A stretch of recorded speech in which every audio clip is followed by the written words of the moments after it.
Bonjour, c'est Brian Sparks de Easiest Swing et je suis là avec Thomas Prouveau, le head coach au domaine de Crécy.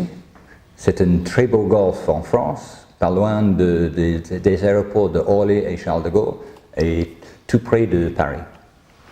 Maintenant, on a commencé ta formation Easiest Swing en janvier, je crois. Tout à fait, oui. Et est-ce que tu pourrais nous dire comment cette expérience, c'est comment? Par rapport, je sais que tu étais assez influencé par Bill Owens, Stéphane Bachot, Triangulate et tout ce genre de choses. Est-ce que tu peux nous dire un petit peu, donner-nous un flavor de ce que c'est Easiest Swing pour toi? Alors d'abord, bonjour à tous. Merci Brian d'être ici avec moi. Easiest Swing, c'est avant tout une philosophie qui nous a permis de recentrer l'enseignement sur les compétences de l'élève. On s'est aperçu tous les deux, enfin moi personnellement, après de nombreuses années d'enseignement, que l'enseignement tel qu'aujourd'hui n'était pas adapté pour faire progresser l'élève qu'on rencontre en général dans les golfs. Et donc Easiest Swing, comme Triangulate auparavant, m'a aidé vraiment à trouver, je dirais, l'approche philosophique qui permettrait de donner plus vite du plaisir, plus de progrès, en sortant un petit peu de toutes ces images mécaniques et trop techniques qu'on enseigne aujourd'hui. Donc l'enseignement courant traditionnel, c'est trop technique? Oui, c'est trop technique. Aujourd'hui, il est essentiellement basé sur des modèles de swing professionnels, c'est-à-dire de joueurs athlétiques ayant des compétences physiques supérieures aux golfeurs qu'on rencontre dans nos structures. On sait que le golfeur démarre plus tôt, en général après 40 ans. Oui. C'est une activité loisir où il a peu de temps à y consacrer. Et il ne peut pas, passer autant de temps aux pratiques qui serait nécessaire pour l'apprentissage d'un swing tel que l'image qu'on a la plupart des enseignants. Et on s'aperçoit qu'il n'est en aucun cas utile d'être sur un swing de pro pour prendre énormément de plaisir et jouer très très correctement à ce jeu. Oui. Donc cette philosophie nous permet vraiment de redonner de la confiance à l'élève sur ses compétences, sur ses capacités, non pas comparer à celles d'un pro, mais en développant celles qu'il a déjà afin de les rendre efficaces dans un swing de golf. Et est-ce que tu trouves que les golfeurs, tes étudiants, il y a un effet sur le plaisir qu'ils prennent à jouer au golf?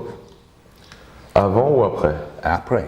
Ouais. À l'évident, la différence est énorme, c'est-à-dire qu'on s'aperçoit que le plaisir pris avant n'était que dans le résultat et non pas dans le plaisir à swinger le club. Ah, oui. Ça, c'est la plus grande étape pour moi. On s'aperçoit que voilà, la seule chose qui donnait le plaisir était vraiment le vol de la balle, alors qu'aujourd'hui, on prend du plaisir à exécuter un swing qui est confortable, bon pour le corps, qui est agréable, qui en plus va être généralement assez esthétique, bon à regarder, donc plaisant pour le joueur, qui met en confiance et donne encore plus envie de swinger efficacement. Donc en fait, tu trouves que l'application de notre philosophie sur le geste de golf, ça donne les gens plus de plaisir parce que c'est plus confortable et ça marche au niveau de toucher de la balle? C'est là où ça marche le plus, c'est-à-dire que c'est justement le fait de libérer ce swing plus naturel, plus confortable avec moins de contraintes physiques qui permet au club de circuler bien plus naturellement. L'outil a été quand même fait pour faire le travail tout seul si le joueur sait le laisser faire le travail. Le problème, c'est qu'aujourd'hui, dans l'enseignement, c'était plutôt l'inverse. C'est-à-dire qu'on est sur comment bouge le corps, comment sont les bras, etc. plutôt que laisser vivre ce club avec un mouvement qui est bien plus naturel. Donc au contraire. Forcément, les positions, 6, 7, 8, tout ce genre de... Voilà, qui cérébralise, donc rendre le mouvement conscient, empêche tout naturel. Et on est tous d'accord pour dire que l'objectif de tout apprentissage, c'est ce que j'appelle moi la compétence inconsciente, c'est faire sans avoir besoin d'y penser. Oui. Et si aujourd'hui vous demandez à n'importe quel golfeur devant la balle à quoi il pense, il va vous donner 10 points techniques. Oui. Donc déjà on sait qu'à partir de là, la répétitivité devient presque exceptionnelle. Donc on va faire des bons coups mais qu'on n'arrivera pas à reproduire parce que trop contraignant mentalement et physiquement. Alors que par la philosophie Easiest Swing, on découvre qu'en ayant une conception globale du mouvement, une image, on arrive à mettre en place toutes ces étapes sans avoir besoin de les segmenter, penser point par point comment doit être le club à l'impact, comment doit être le corps à l'impact, au sommet du backswing, au finish, tout ça se fait naturellement. Surtout, je pense qu'on est parti d'un constat qui est assez simple, c'est que le swing de golf est avant tout un lancer, en tout cas le mouvement du corps. J'aime à dire que le swing est un lancer, la balle n'est qu'une interférence sur le chemin. Donc finalement, le club va venir accessoirement taper la balle, mais nous, ce qu'on cherche à faire, c'est swinger le club, donc avant tout de lancer le club. Et à partir de là, on voit que le corps humain sait faire ce mouvement de lancer, tout le monde sait lancer. plus ou moins d'efficacité, plus ou moins loin, etc. Mais tout le monde s'est lancé, donc tout le monde doit pouvoir swinger, répéter un mouvement qui permet à cette balle de voler. Et la méthodologie, la philosophie Easy Swing est vraiment celle qui permet aujourd'hui de se libérer de toutes ces contraintes très rapidement. Super. Grâce à de nombreuses méthodes que tu as mis en place. Est-ce que je peux te poser la question du côté coach? Donc, l'effet sur les golfeurs, c'est très positif. Et merci. Et je peux vous dire, Thomas, il le fait très très bien. Il a compris la philosophie même avant qu'on s'est rencontrés, mais depuis, ça a avancé, ça a approfondi. Mais de notre côté, de notre position comme coach, est-ce que c'est plus difficile d'enseigner comme ça? Alors, non, au contraire. La seule difficulté, en fait, c'est de faire tomber les barrières, parce que les joueurs restent sur des images fortes de « oui, mais on m'a dit que mon pied ne devait pas bouger, que mon bras devait être tendu, que ma tête devait rester sur la balle ». Donc il y a une étape où il faut faire adhérer les joueurs à notre philosophie. On sait que déjà, quand ils sont venus vers nous, c'est qu'il y a un moment, ils ont découvert la philosophie par tes vidéos, Brian, par YouTube, par Julian, etc. Et ils ont bien compris qu'il y avait quelque chose d'intéressant, que les fonctionnements, l'entraînement, l'enseignement classique amenaient peu de résultats pour eux et qu'il était intéressant. Donc effectivement, il y a cette étape où il faut leur faire comprendre que toutes ces images qu'on a un jour créées, ces vérités qu'on a créées qui n'en sont pas, ils doivent être capables de les mettre de côté, faire confiance et on va leur prouver, leur démontrer très simplement qu'ils n'ont pas besoin de ça pour avoir un bon swing efficace et au contraire qu'il soit plus agréable. Donc en fait, tu trouves que c'est assez facile de coacher dans cette façon? C'est très facile parce qu'à la différence justement de la frustration qu'entraîne un enseignement trop technique où vous êtes très vite limité par les capacités, ce que j'appelle les capacités biomécaniques de l'élève, de souplesse, de coordination, de dextérité.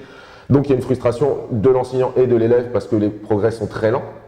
Alors qu'avec une meilleure conception, celle qu'on a dans Easy Swing, on libère très vite. Donc à partir du moment où le joueur s'ouvre, les résultats augmentent très vite. C'est-à-dire que le progrès dans le ressenti, dans la trajectoire sont presque immédiats. Presque immédiats. Presque immédiats. Après, il faut pérenniser l'intention parce qu'on sait toujours que le problème, c'est garder cette détente, ce relâchement, cet aspect de confiance sur le terrain. On sait qu'au bout de quelques trous, il suffit parfois d'un coup raté, d'un mauvais souvenir, d'un trou qu'on a raté pour repartir dans ses travers. Donc le travail qu'on a à faire, c'est justement d'ancrer, je dirais, dans le subconscient du joueur que c'est simple, son swing, il sait le faire au quotidien et que même les jours où il est moins bien, s'il revient sur nos principes de base qui sont le rythme, l'équilibre, le relâchement, il va très très vite retrouver complètement ses sensations sans avoir besoin d'être dans une conception technique. Et donc une dernière chose, à ton sujet, au sujet du jeu de golf toi-même, est-ce qu'il y avait quelque chose dans cette façon de voir, dans cette philosophie, qui a fait une différence à ta façon de jouer? Énorme. Moi, ce qui m'amène aujourd'hui à avoir autant de crédit pour cette philosophie, aussi bien sur Easy Swing qu'avec Bill Owens et Stéphane Bachouz, c'est comme tout golfeur, moi j'étais un peu contre ces principes, c'est-à-dire que voilà, pour moi la tête sur la balle et pied ancré, c'était quelque chose de normal, c'est comme ça que j'avais appris en ayant commencé enfant. Et j'en étais assez persuadé, bien évidemment. C'est pour ça que si aujourd'hui je suis aussi convaincu, c'est parce que j'ai été de l'autre côté de la barrière. Et à travers justement une journée de stage avec Stéphane, j'ai appris à me débloquer des images mécaniques et à relâcher mon swing. Et je me suis aperçu que je ne savais pas finalement ce qu'était d'être relâché devant la balle, d'être détendu. Et pour donner l'exemple très concret, parce qu'au moins c'était très parlant, mon fer 7 à l'arrivée de ce stage volait 145 mètres, ce qui commençait à être plus court pour moi qui jouais pro et qui perdait au fur et à mesure de la puissance. Et je suis reparti du stage, mon fer 7 revolait plus de 160 mètres, juste parce que finalement j'ai appris à me libérer, et à laisser bouger mon corps, à laisser le club, j'avais trop de pression sur le grip, etc. Et qu'en fait, tous ces principes-là, ils fonctionnent avec tous les niveaux de golfeurs. Je dirais presque qu'on devrait tous y passer pour justement être plus décontracté, plus relâché, avoir moins de pensée devant la balle. Donc pour moi, ça a une efficacité énorme. J'ai repris beaucoup de plaisir.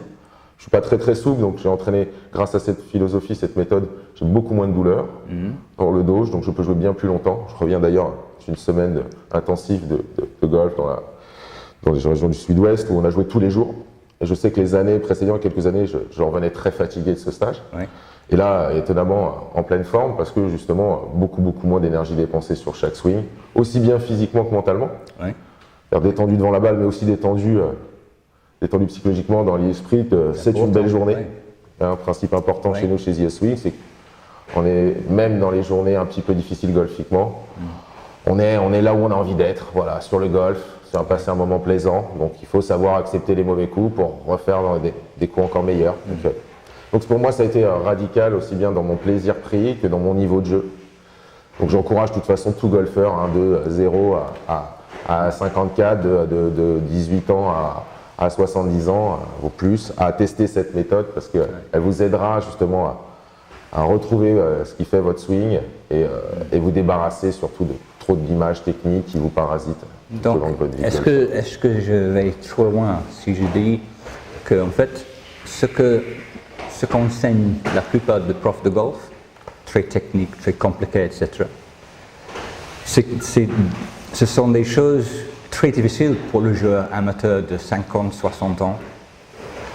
Mais avec Easy Swing, c'est nettement plus efficace pour toi, autant que pour les joueurs de 60 ans, de 30 handicap ou... Exactement. C'est-à-dire qu'on a vraiment deux catégories, ceux qui débutent, qui veulent prendre plus de plaisir, trouver de l'efficacité parce qu'ils se sont rendus compte que le jeu était assez frustrant. Donc cette philosophie va vraiment les aider à progresser. Ouais. Et il y a tous ces bons joueurs qui sont parasités par la mécanique. C'est-à-dire plus on est fort techniquement, plus on veut comprendre la technique pour l'appliquer. J'ai lu que si mon coude, mes bras étaient ici. Donc on est toujours sur l'application de principes techniques qui certes, en practice, permettent de taper des coups parfois meilleurs, parfois différents, mais qui sont impossibles à reproduire et à emmener avec soi sur le terrain. Ouais. Donc ça aide les meilleurs joueurs à se débarrasser de conceptions trop techniques qui leur empêchent de libérer leur swing qui est déjà fantastique pour la plupart, qui tapent des coups superbes. Et on est toujours sur la recherche de quelque chose de différent qui finit par perturber un fonctionnement très simple et très efficace. Donc oui, c'est fait vraiment pour des raisons un peu différentes, mais aussi bien pour le meilleur des golfeurs que pour le plus débutant des golfeurs âgés, qui a moins de capacité physique, moins de temps à y consacrer, mais qui veut lui prendre autant de plaisir. C'est super. Donc pour terminer, je peux te féliciter.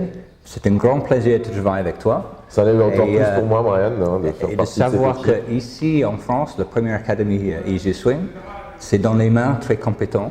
Et c'est un plaisir et j'espère qu'on va continuer longtemps à travailler ensemble. Je te remercie, Brian. C'est un honneur vraiment pour moi aussi et j'espère faire honneur à Easy Swing en France et qu'on continuera d'accueillir un maximum de golfeurs pour développer mondialement ce principe parce que c'est, à mon sens, l'avenir quand même de l'enseignement.